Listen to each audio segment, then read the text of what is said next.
이 시간 성령 충만한 예배, 또 하나님이 받으시는 예배, 하나님의 구원의 은혜와 치유가 넘치는 예배가 되어지기를 주님의 이름으로 축복합니다. 오늘 말씀 제목은 베푸는 자가 누리게 되는 축복이라는 제목을 가지고 함께 말씀을 나누고자 합니다. 작은 부자는 근면함에 달려 있습니다. 작은 부자가 되기 위해서는 근면하고 부지런해야 합니다.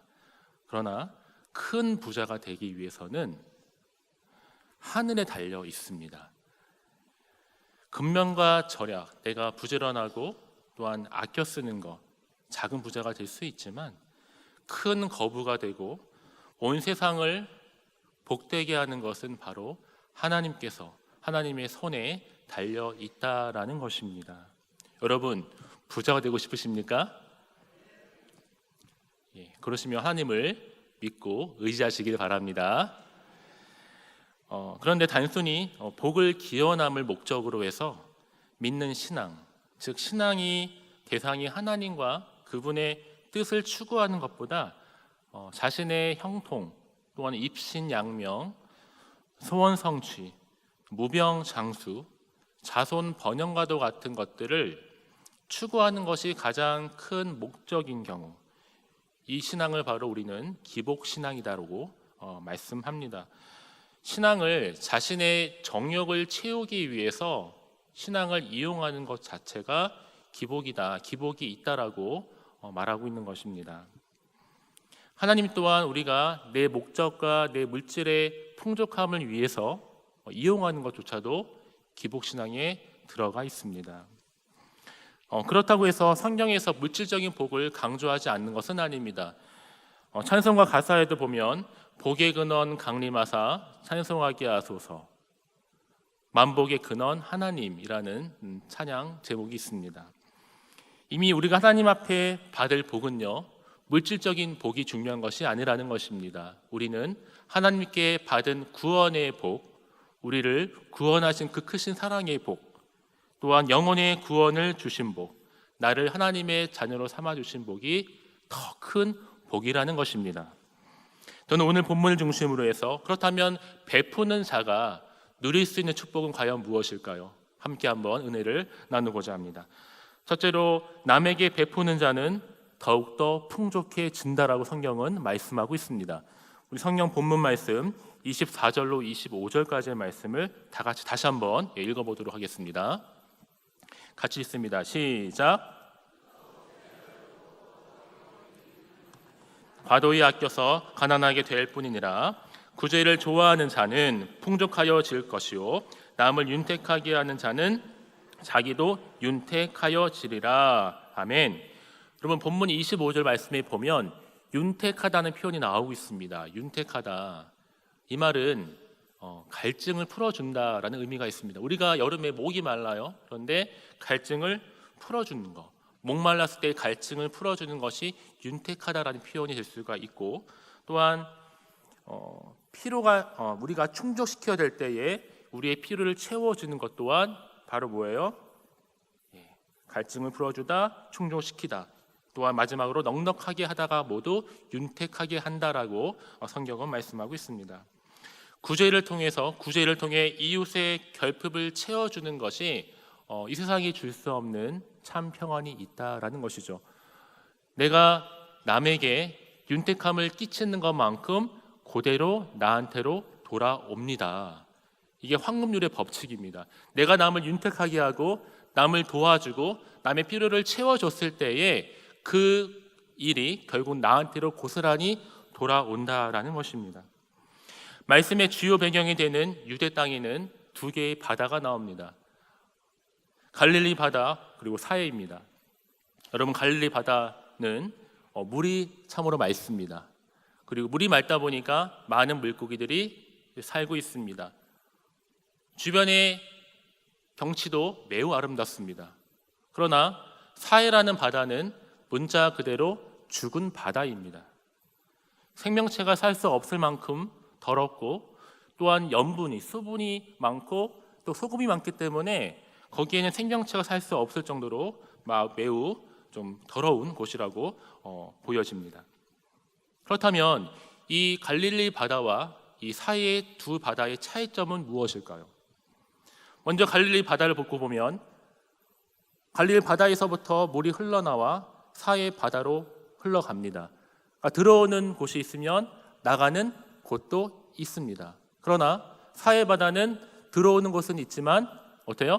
나가는 곳은 없습니다. 꽉 막혀 있다라는 것이죠. 결국 막혀 있기 때문에 그 막힌 곳에 물이 고이게 되고 썩게 되는 것입니다. 하나님으로부터 받은 우리가 축복이 있고요, 은혜가 있습니다. 또한 우리가 타인들로부터 받았던 배려가 있고 사랑이 있고 관심이 있습니다. 또한 기도가 있습니다. 그런데 우리가 그 모든 축복과 사랑과 은혜와 겸손과 모든 좋은 것들을 다 받았는데 그 받은 것을 흘려보내지를 않고 내 속에 그대로 가지고 있는 것, 오늘 방금 말씀드렸던 것처럼 그러면 사해 바다와도 같이 썩을 수밖에 없다라는 것입니다. 하나님의 방법을 따라서 나누고 베푸는 삶, 그것이 바로 갈릴리 바다와 같은 삶일 것입니다. 그러나 우리가 받은 것에 만족하지 못하고 움켜잡고 쥐어 있으면 그것은 바로 사해와도 같은 바다라는 것입니다. 이 결정은 저와 여러분의 결정에 달려 있습니다. 시편 127편 1절에서 2절에서 보면 여호와께서 집을 세우지 아니하시면 세우는 자의 수고가 헛되며 여호와께서 성을 지키지 아니하시면 파수꾼의 경성함이 허사로다. 너희가 일찍 일어나고 늦게 누우며 수고의 떡을 먹음이 헛되도다라고 성경은 말씀하고 있습니다. 여러분, 우리가 힘써 노력한다고 해서 부자가 되는 것이 아니라는 것입니다. 내 의로, 내 열심으로, 내 의지로 한다고 해서 결코 윤택해질 수 없다라는 것입니다. 여러분, 하나님께서 도와주셔야 합니다. 그것이 함께 더불어 살아가는 방법이요 지혜인 것입니다. 세상의 법이 아닌 하나님의 법을 따라가시는 저와 여러분 되시기를 주님의 이름으로 축복합니다. 여러분, 하나님의 백성의 복 받는 비결, 복을 너무 받고 싶습니다. 그 비결은 또 뭘까요? 하나님의 말씀 속에서 하라는 대로 순종하는 것입니다. 순종. 내가 가지고 있었던 경험, 내 상식, 내 모든 의지 다 버리고 오직 주의 말씀을 의지하여 그 말씀에 순종함으로 나아갈 때에 우리의 삶이 풍성해질 수 있다라고 성경은 말씀하고 있는 것입니다. 사랑하는 성도 여러분, 예수님께서 우리를 위해, 저와 여러분을 위해 이 땅 가운데 오셨습니다. 나의 죄를 용서하시기 위해 친히 십자가에 달려 돌아가셨고 피를 흘려 주셨습니다. 내가 받았던 그 십자가의 은혜, 내가 받았던 십자가의 구원 사건, 이것이 나로서 그쳐서는 안 됩니다. 내 십자가의 능력, 십자가의 은혜가 다른 사람들에게 흘러가야 합니다. 나만 은혜 받고 나만 구원받는 것이 아니라 다른 사람들에게 구원을 전하는, 복음을 전하는 구원의 축복의 통로가 되어지는 저와 여러분 되시기를 축복합니다. 우리가 가진 것을 남에게 베풀어 주는 것, 여러분, 당장 내 주머니 속에서 돈이 나가는 것 손해일 수 있습니다. 없어집니다. 그러나 하나님께서는 그 모든 것을 다 기억하고 계십니다. 마치 은행에서 우리가 예금을 해서 맡겨놨다가 다 만기가 되었을 때에 후환이자를 받고 찾는 것처럼 예수님께서는 그 모든 것들을 다 기억하고 계신다라는 것입니다. 그러면서 하나님께서는 그 모든 것을 다 갚아주십니다. 예수님께서 남에게 베푸는 자에게 후히되어 누르고 흔들어 나누어 주는, 하나님께서 기뻐하시는 것으로 더욱더 크게 풍족해지는, 윤택해지는 삶을 살 수 있을 것이라고 성경은 약속하고 있습니다. 사랑하는 성도 여러분, 남에게 베푸는 자는 더욱더 풍족해진다는 사실을 꼭 기억하시고 베푸시는 저와 여러분 되시기를 축복합니다. 베푸는 자가 되리는 축복은 두 번째로, 남에게 베푸는 자는 마음의 평안을 얻습니다. 여러분, 무엇을 얻는다고요? 마음의 평안을 얻습니다. 본문 26절을 같이 한번 읽어볼까요? 26절입니다. 자, 시작. 곡식을 내놓지 아니하는 자는 백성에게 저주를 받을 것이나 파는 자는 그의 머리에 복이 임하리라. 아멘. 여러분, 곡식을 내놓지 아니하는 자입니다. 그러니까 있는데도 불구하고 추수할 때가 되어서 다 거두었는데 밖으로 내놓지 못하고 내가 가지고 있다가 그것이 값이 오르게 되면 사람들이 이제 필요하겠죠. 그때 그걸 풀어서 내가 부당한 이익을 취하는 것이 바로 이 26절 말씀입니다. 즉 매점 매석을 취하는 행동입니다. 하지만 이러한 불의한 방법으로 또한 부당한 이익을 챙기는 사람들에게 하나님께서는 분명한 심판을 내리시겠다고 말씀하고 있는데요. 이어진 11장 27절에 보면 선을 간절히 구하는 자는 은총을 얻으려니와 악을 더듬어 찾는 자에게는 악에 임한다라고 말씀하고 있습니다. 선을 간절히 구하는 자는요, 다른 말로 표현하면 베푼다는 것입니다. 타인에게 선을 베푼다라는 것이죠. 자신의 기쁨, 내가 베품을 통해서 내 안에 기쁨이 충만하고 또 하나님의 기쁨이 되는 것, 이것이 바로 은총을 입는 것, 선을 구하는 것입니다. 반대로 악을 더듬어 찾는 자는 어떤 자입니까? 남에게 해를 끼치고 남에게 괴롭히는 행동을 통해서 그 가운데 기쁨을 얻는 것, 이것이 바로 악을 더듬어 찾는 자라고 말씀하고 있습니다. 이어지는 11장 28절 우리 같이 한번 읽어볼까요? 중요한 말씀인데요. 같이 한번 읽겠습니다. 자, 읽습니다. 시작. 자기의 재물을 의지하는 자는 패망하려니와 의인은 푸른 잎사귀 같아서 번성하리라. 아멘. 그렇습니다. 자기의 재물을 의지하는 자는 어떻게 해요? 망합니다. 그러나 뭘 의지해요? 의인은 푸른 잎사귀 같아서 번성할 수 있다라고 성경은 말씀하고 있습니다. 의인과 악인의 대조적인 모습을 보여주고 있는 것입니다. 하나님께서는 반드시 사람의 행위에 따라서 심판하시겠다고 말씀하신다고 합니다. 우리 디모데전서 신약 6장 17절 말씀에 보면 내가 이 세대에서 부한 자들을 명하여 마음을 높이지 말고 정함이 없는 재물에 소망을 두지 말고 오직 우리에게 모든 것을 후히 주사 누리게 하시는 누구에게 두라고요? 하나님께 두라고. 아멘. 여러분, 하나님께 두시기를 바랍니다. 재물이 있는 곳에 내 마음이 있다고 했습니다. 여러분, 하나님께서는 우리의 중심을 보고 계십니다. 재물은 사람의 영혼을 구원하지 못합니다. 내가 아무리 많은 돈을 가지고 있을지라도, 돈이 많을지라도 우리는 구원받을 수 없습니다. 그 재물만을 의지하는 자를 오히려 하나님께서 말씀하시기를 멀어질 수밖에 없다라고 말씀합니다. 재물을 의지하는 자는 멸망에 이를 수밖에 없습니다. 그러나 의인은 하나님을 의지하고 영혼의 생명력과 참된 안식, 참된 평안을 주는 것은 바로 예수님을 의지했을 때에 참된 평안이 있는 줄로 믿습니다. 저와 여러분이 말씀에 순종함으로 마치 시냇가에 사시사철 나무가 심겨져서 푸른 열매를 맺는 것처럼 저 여러분의 삶 가운데 참된 안식, 참된 평안을 통해서 우리의 삶이 베푸는 삶을 통해서 그런 삶으로 변화되어지기를 축복합니다. 사랑하는 성도 여러분, 마태복음 19장에 보게 되면 바로 영생의 비결을 묻는 한 부자 관원이 나오고 있습니다. 한 관원에게 이렇게 묻습니다. 내 소유를 팔아 가난한 자에게 주라. 그리하면 하늘에서 보화가 내게 있으리라. 그리고 와서 나를 좇으라. 이 말씀을 받은 부자 관원이 어떠한 행동을 취합니까? 이 말씀을 받은 즉시 재물이 많았어요. 재물이 많은 것에 대한 근심과 염려로 말미암아 다시 돌아갔다라고 성경은 기록하고 있습니다. 여러분, 내 재물을 의지하는 자는 참된 평안이 없습니다.